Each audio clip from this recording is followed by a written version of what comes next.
Yo les potes, aujourd'hui petit unboxing. Le Caro et Juju, la passion de la CB. Allez, on est parti.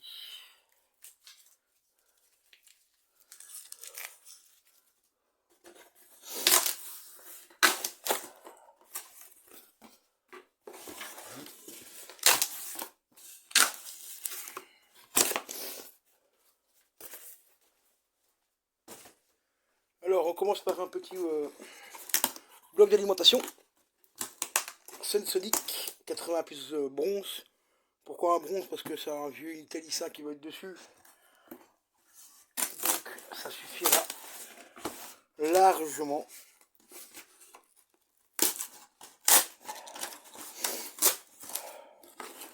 Donc voilà.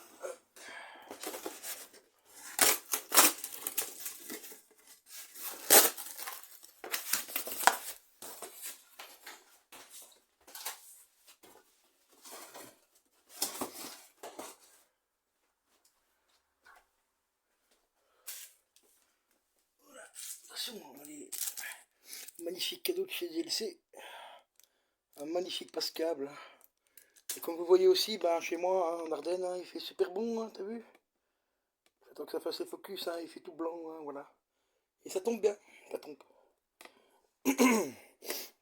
Ça tombe super bien. Donc, petit cadeau donc, de chez LDLC, le petit passe-câble de merde. Alors, donc comme j'ai dit, j'ai pris donc une Sunsonic.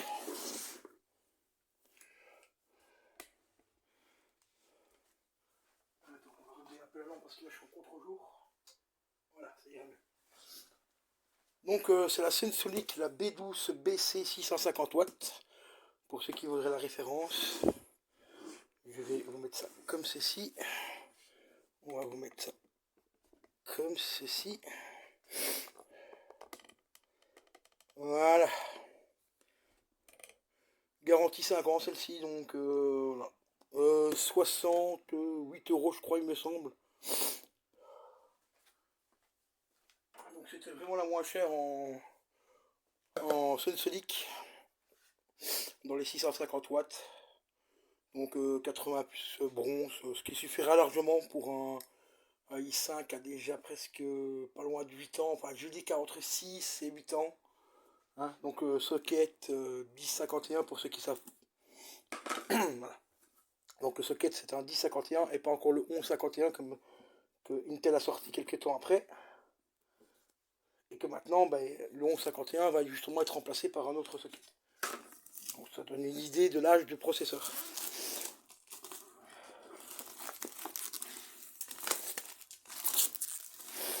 Bon, c'est pas une modulaire, c'est une toute simple. C'est vraiment la bas de gamme de... l'entrée de gamme, on va dire, de chez Samsonic. Donc elle s'ouvre comme ceci. Voilà.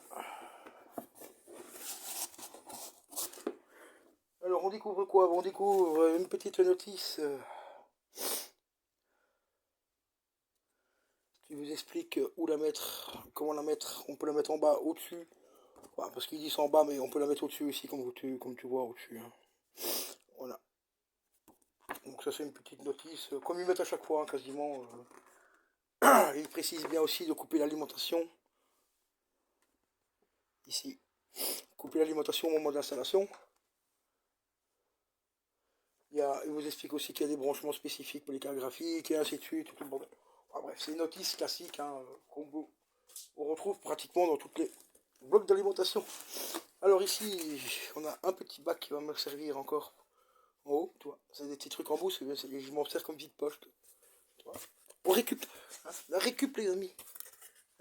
Pensez à l'écologie. Alors ici, on a 2 ou 3 colsons. Un serre-câble, comme tu appelles ça comme tu veux, avec de la visserie. Et ça c'est bien parce que toutes les marques ne le font pas. Toutes les marques ne mettent pas la visserie avec. Voilà. Eux ils mettent la visserie. Donc il y a 5 vis. Non 4 vis. Plus 2 serre-câbles. Qui serviront donc à fixer l'alimentation. On a bien sûr le câble d'alimentation. classique, 3 broches. Et on arrive donc à la bête piste. Deuxième bac de rangement, ça c'est cool, regarde-moi ça. Encore de la récup. Et après je te montrerai un truc, vive les Ardennes, hein, parce que là ça tombe vraiment, on se croirait en Sibérie. Alors, on enlève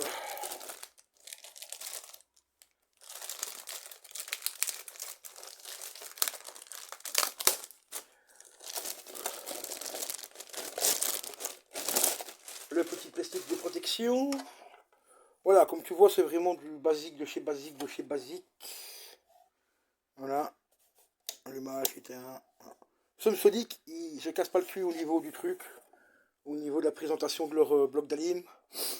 Mais au niveau matériel, franchement, je ne connaissais pas la marque. Hein. C'était la marque qu'on m'avait conseillé quand j'avais fait les... Donc le gros PC. Eh ben, franchement, je m'en plains pas. Elle va super bien là. Sauf que là, c'est une 650 watts en 80 plus gold. Et ici, c'est une bronze parce que bon, pour le petit PC que c'est qui va aller dessus, ça suffira amplement. Hein. Ça serait un peu con de mettre du 80 plus gold là-dessus. Et payer une centaine d'euros l'alimentation, je vois pas trop l'intérêt non plus.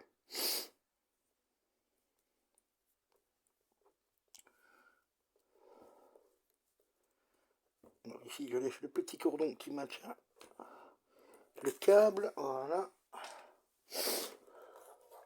Donc voilà, au niveau des câbles, il y a quoi faire, hein, tu vois. Il y a vraiment quoi faire, donc on a les nattes pour brancher à la carte mère. On a la grande tresse pour brancher toujours à la carte mère. Et on a bien sûr les autres nattes qui sont ici, ici et ici pour brancher à la carte graphique. C'est du câble vraiment basique hein, chez Samsonic, mais en général, comme je te dis, la mienne ça fait un an que je l'ai sur le gros PC, elle n'a pas bougé jusqu'à présent. Donc c'est quand même relativement du bon matos. Ensuite, on va déjà en profiter pour démêler un peu le restant du câble.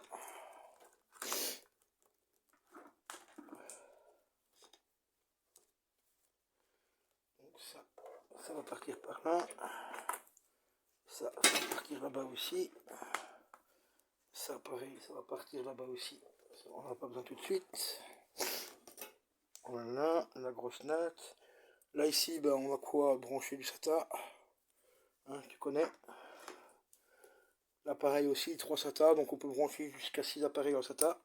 Donc disque dur, lecteur DVD ou peu importe. Hein. Et ici on a des coaxiales normales hein, pour brancher les lecteurs DVD par exemple. Donc on a tout ce qu'il faut dessus, donc c'est vrai cool. Bon, ensuite hop, hop, on va remettre la natte ici au-dessus. Donc voilà, pour commencer, donc bloc d'alimentation, 650 watts. J'ai pris un 650 watts parce que en fait il y a le water cooling à brancher dessus. Donc le ML120 en Cool Masters. Plus ma carte graphique qui est quand même une CES qui est une... Hop, je vais te la montrer au passage. Elle est là. Donc une TUF Gaming. Voilà. Payé 155 euros je crois à l'époque. Je l'avais payé avant la crise sanitaire. Hein. Donc c'est une GeForce GTX de 6 Go de RAM. Donc c'est la TUF Gaming, donc la ZUS TUF Gaming. Donc en 6 Go de RAM. Et c'est une C50 je crois si je raconte pas de la merde.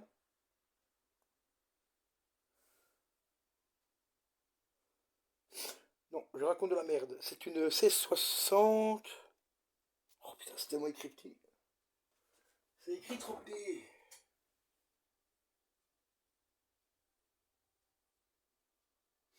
C'est une C60 et elle a bien 6 Go de RAM. Voilà. Donc c'est une C60.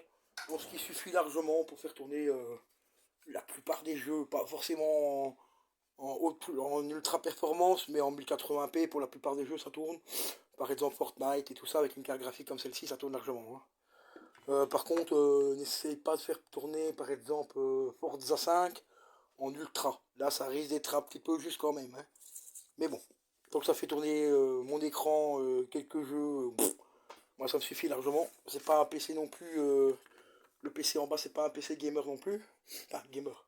C'est pas un PC de jeu non plus ultra performant que je veux faire, c'est juste pour comment dire, pour gérer la chaîne. Donc Carou et Juju, la passion d'ACB. Ensuite dessus, ben, il va y avoir donc le petit SSD qui est ici. Voilà. Donc Western Blue.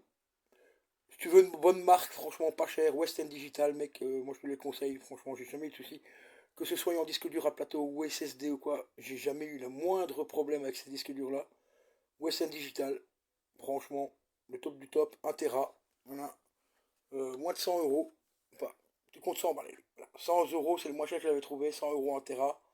En SSD, bon, c'est pas du M.2 ou quoi, hein, c'est du SSD classique, mais ça fait le taf, ça fera toujours mieux que le taf qu'un disque dur à plateau.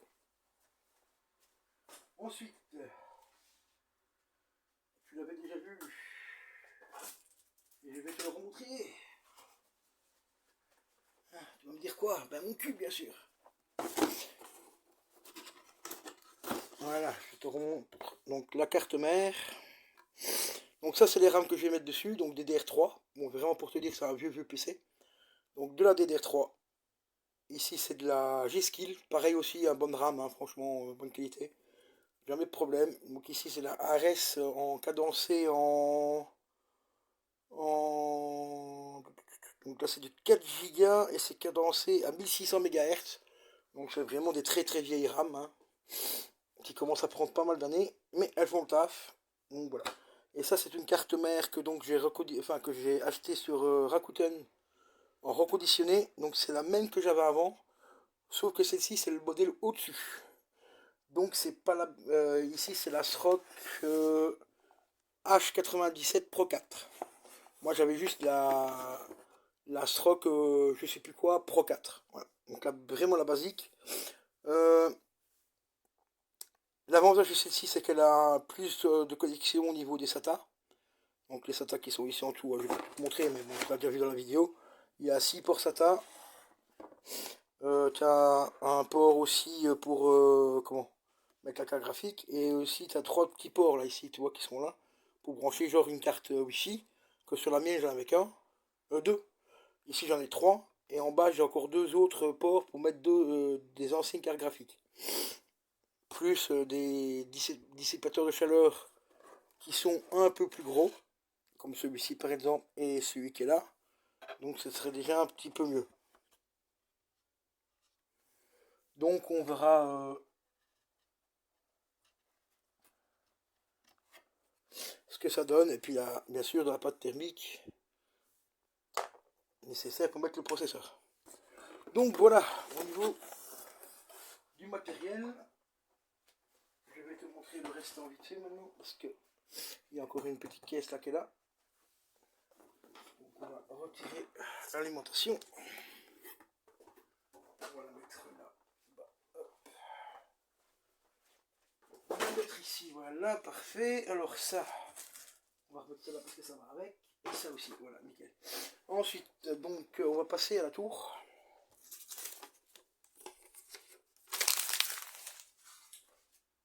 On va passer à la tour si je retrouve le couteau. Voilà.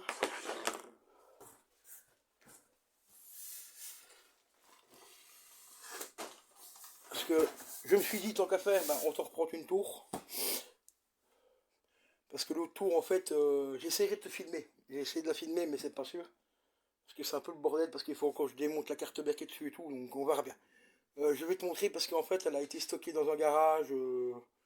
Elle a été stockée chez un pote aussi. Bon, enfin bref, elle a énormément souffert. Et ça, je l'ai remarqué seulement que quelques jours. Il y a quelques jours, en fait, quand j'ai remonté le système, quand j'avais remonté le Windows et tout, il y a eu des soucis au niveau des. Enfin, il y avait des conflits et tout, des trucs un peu bizarres.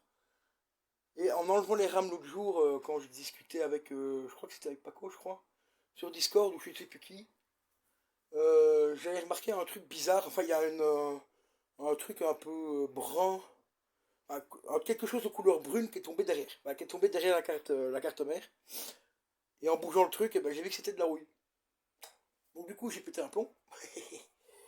Et j'ai tout enlevé. Donc un graphique, les RAM et tout. Et quand j'ai commencé à vouloir démonter la carte mère, en fait, j'ai vu qu'il y avait un condo. En fait, le truc brun qui s'est cassé la gueule, c'était un condo qui était entièrement rouillé. Un peu gonflé, rouillé. D'ailleurs, je me demande bien comment est-ce que la carte mère pouvait encore tourner. Il paraît que c'est possible, mais moi je suis pas expert là-dedans. Et par contre, le derrière de la carte mère, enfin la plaque de la tour où se pose la carte mère, il y avait une grosse plaque de rouille en fait.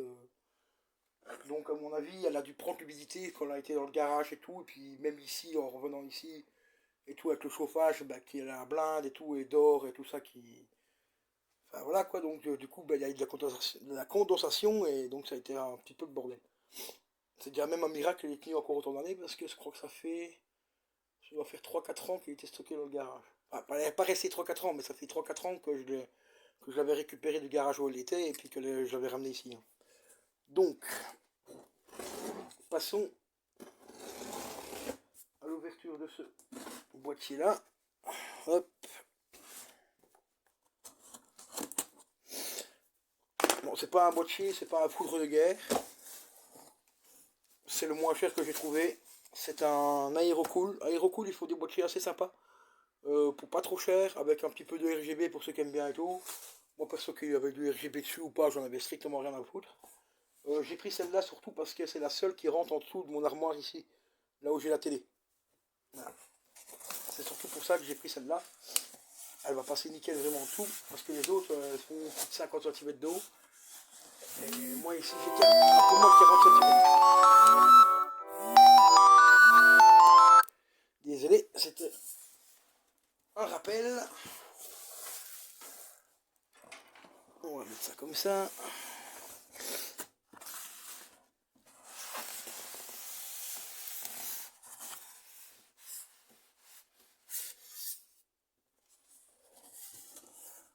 Voilà.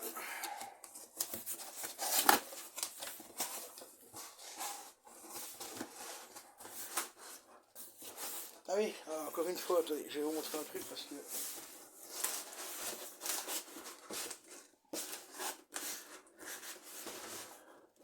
Un petit message pour les fournisseurs de chez DLC. On va foutre ça là-dedans déjà.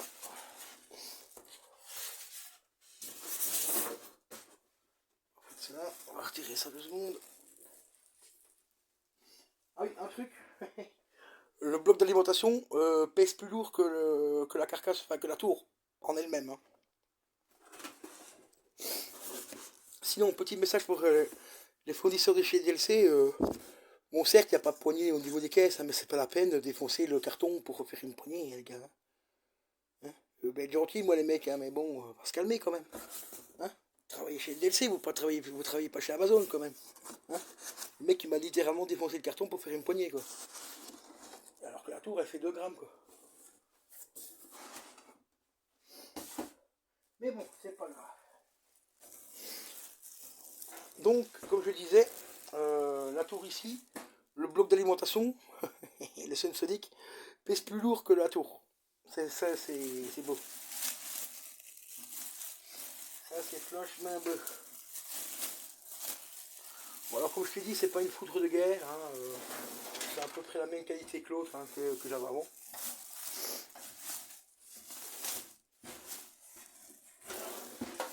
Donc, c'est de l'acier, du plastique, voilà quoi.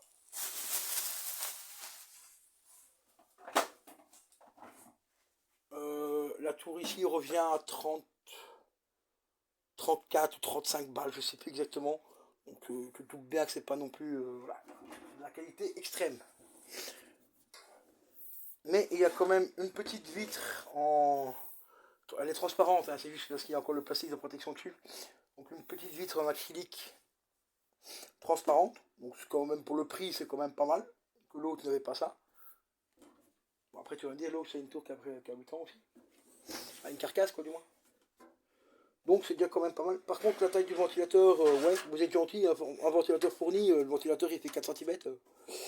Bon, ça le ventilateur on le changera, on mettra un plus gros. Parce qu'il n'y a pas beaucoup d'airflow dessus hein, sur celle-ci. T'as le ventirad qui est juste ici derrière. Le ventirad il est là. Voilà, et il s'arrête là. Hein. Donc on peut mettre un peu plus gros. Donc on fera ça plus tard. Ici je vais déjà commencer à enlever la plaque.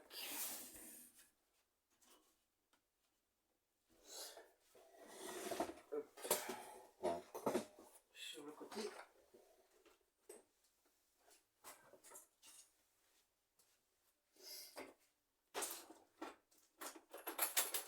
Tournevis en croix.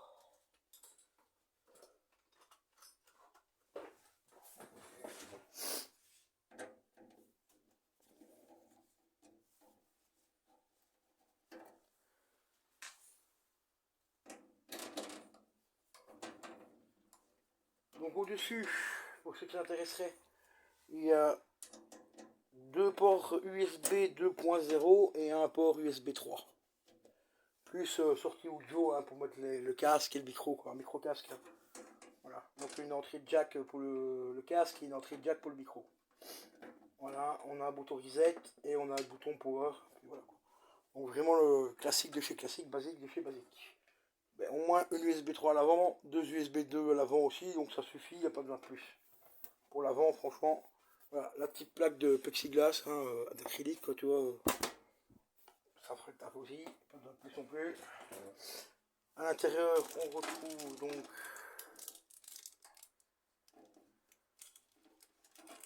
de la visserie.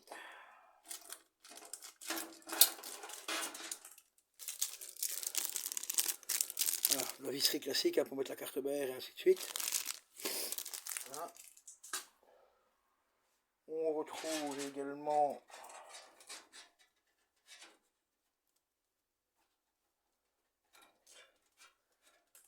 les câbles classiques. Ça c'est pour brancher les USB. Et puis ici ben, on a des trucs pour les deux, pour l'audio ici, l'audio qui est là, et là l'USB pour la carte mère, et ça c'est pour les USB qui sont en façade. Voilà, tout simplement. Et ici on retrouve toujours les petits câbles à la con hein, qu'on a toujours du mal à mettre. Donc le Power LED, enfin le HDD LED et ainsi de suite. Voilà. Donc vraiment le classique de chez classique. Puis à l'intérieur, ah oui, je vais quand même vous montrer, je vais essayer de le filmer celui-là. La taille du ventilateur. Parce que franchement, ça vaut le coup. On va juste retirer quand même la notice.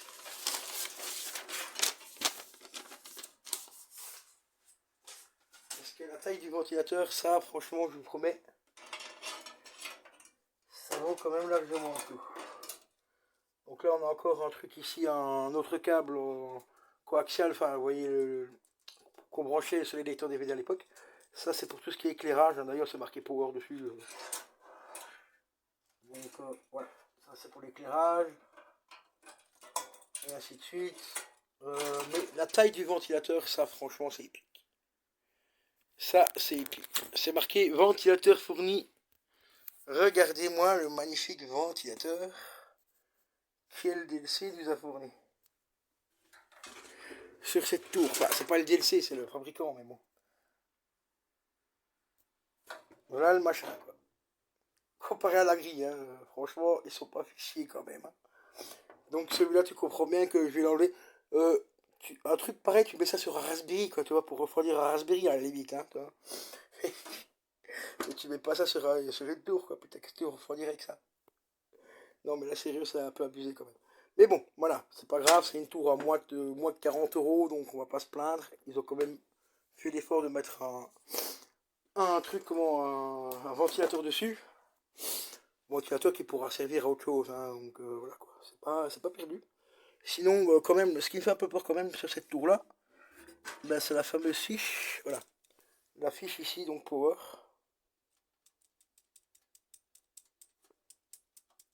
Heureusement que c'est du RGB, hein, qu'il n'y a rien d'autre dessus. Hein. Parce que quand tu vois la qualité de la fiche, ça fait un peu peur quand même. Donc ici, il va falloir il va avoir du démêlage de câble parce que c'est emmêlé, mais avoir d'une force, c'est épouvantable. Donc le câble du ventilateur, là, je vais même pas le mettre. Hein. On va pas se casser la tête, on va vite le dégager, celui-là, je vais mettre un autre. Heureusement que j'en ai un peu de stock. Mais bon, voilà, ça devrait faire le taf, normalement, donc voilà. Sinon, j'ai quand même te montrer un petit peu la tour à l'avant. Voilà. Donc, très basique, hein, donc il n'y a pas de lecteur de DVD. Comme mon ancienne tour, j'avais encore un lecteur DVD devant, enfin une trappe du moins pour mettre le lecteur DVD. Ici, il n'y a plus du tout. Donc tu as deux belles bandes RGB. Voilà, qui feront peut-être le taf ou pas, on verra bien. Donc comme je te disais, bah, tu as le bouton power qui est ici. Ça va, c'est pas une qualité correcte. Un USB 3, deux USB 2.0 et les trucs ici pour brancher donc le micro et le casque. Et de l'autre côté, bah, tu as le petit bouton reset. Voilà, qui est accessible quand même facilement. Et là, c'est les petites LED pour dire si le disque dur il tourne ou pas, et voilà quoi. Par contre, un truc qui me fait chier sur ces nouvelles tours là, c'est qu'ils mettent les USB à l'avant, enfin au-dessus. Et ça, c'est pas de protection, rien. Sur l'auto, j'avais des protections en caoutchouc. Ici, t'as rien, donc la poussière, comment ça rentre dedans, mais c'est un truc de dingue. Donc c'est un peu dommage. C'est plutôt que de le mettre à l'avant, c'est à cause du RGB, mais bon. À la limite, la bande, il arrête là, quoi, tu vois, ils arrêtent la bande là, puis ils mettent les USB là, quoi. Moi, je préfère avoir un truc comme ça, plutôt que d'avoir les USB au-dessus. Et même les friscasques et tout ça, donc... voilà. Mets-moi dans les commentaires si toi aussi tu préfères avoir les USB à l'avant plutôt qu'au-dessus. Hein, voilà. Donc sur ce, les potes, je vais vous laisser. Je vous dis bon appétit pour ceux qui vont passer à la table parce qu'il est actuellement pas loin de midi là quand je tourne la vidéo. Donc je vous dis à plus tard. Ciao ciao.